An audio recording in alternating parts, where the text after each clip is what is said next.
సంవత్సరం గడుతున్న సందర్భంలో ఓ హైడ్రాపేట వేలాది మంది పేదల ఇల్లు కూల్చివేసి పేదలకు కంటి మీద కొనుక్కునేటట్టు చేసిండ్రు. మూసి ప్రక్షాళనపేట వేలాది మంది కుటుంబాలకు కంటి మీద కొనుక్కునేటట్టు చేసి చివరికి 50,000 లక్ష రూపాయలు పెట్టి కోట్లలో చేలు తెచ్చుకునే పరిస్థితికి ఇవాళ తెరలేపిండి రేవంత్ రెడ్డి. లగిచెర్లలో ఆయన గెలిపిస్తే నాయకుడై మాకు అభివృద్ధి చేస్తారని చెప్పి ఆశపడ్డ కొడంగల్ రైతాంగానికి మా రైతుల భూములు గుంజుకోవద్దని చెప్పి ఉద్యమం చేస్తే సంఖ్యలు వేసి ఇవాళ టెర్రరిస్ట్ లాగా థర్డ్ డిగ్రీ ప్రయోగించి కేసులు పెట్టి జైలు పాలు చేసింది. ఇవాళ మళ్ళీ రంగారెడ్డి జిల్లాలో కొత్త నగరం పేరిట తన ప్రతిష్ట కోసం తన పేరు కోసం ఒక కొత్త నగరాన్ని ఏర్పాటు చేయాలని చెప్పి 30,000 ఎకరాలతో ఇవాళ ఏ ముచ్చలలో అయితే ఫార్మాసిటీ కోసం సేకరించబడ్డ భూమి ఉందో దానికి అదనంగా ఇంకో 16,000 సేకరించి కొత్త నగరం నిర్మిస్తా అని చెప్పి అంటున్నాడు.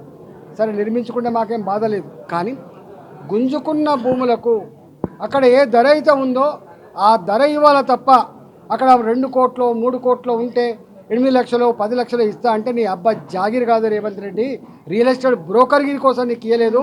వాళ్ళకు నిజమైన ధర ఇచ్చి భూములు తీసుకోవాలి తప్ప దానికంటే తక్కువ తీసుకుంటే భారతీయ జనతా పార్టీ ఊరుకోదని చెప్పి హెచ్చరిస్తా ఉన్నాం.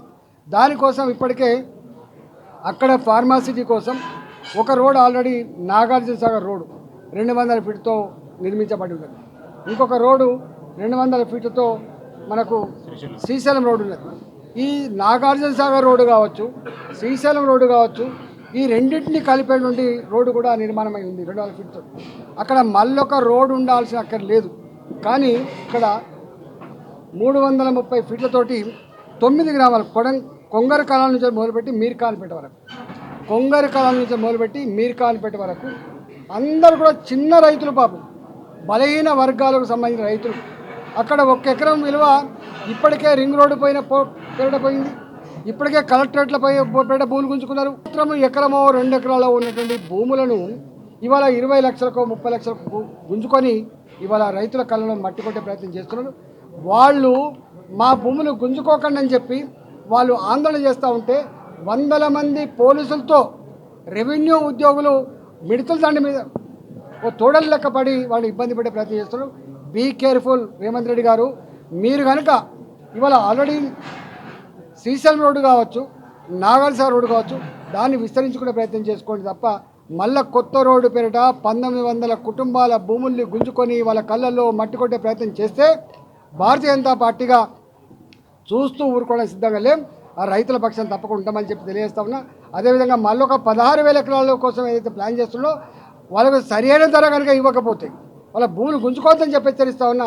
ఒకవేళ తీసుకునే పరిస్థితి వస్తే వాళ్ళకు రూపాయి తక్కువ కాకుండా అక్కడ ప్రాక్టికల్ రేట్ కోసం ఇవ్వాలని చెప్పి కోరుతున్నాం. ఇదేం ప్రాజెక్టుల కోసం తీసుకున్న భూమి కాదు, ఇదేమన్నా స్కూళ్ళ కోసమో కాలేజీల కోసం తీసుకున్న రోడ్డు కాదు, రియల్ ఎస్టేట్ కోసం తీసుకున్న భూములు కాబట్టి వాళ్ళ భూములు గుంజుకునే అధికారం లేదని చెప్పి తెలియజేస్తా ఉన్నా.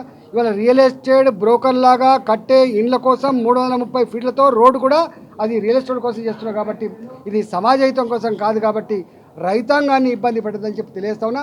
రైతులకు కూడా పూర్తిగా అండగా ఉంటామని, ఆ 9 గ్రామాల ప్రజానీకానికి అండగా ఉంటామని చెప్పి తెలియజేస్తా ఉన్నా.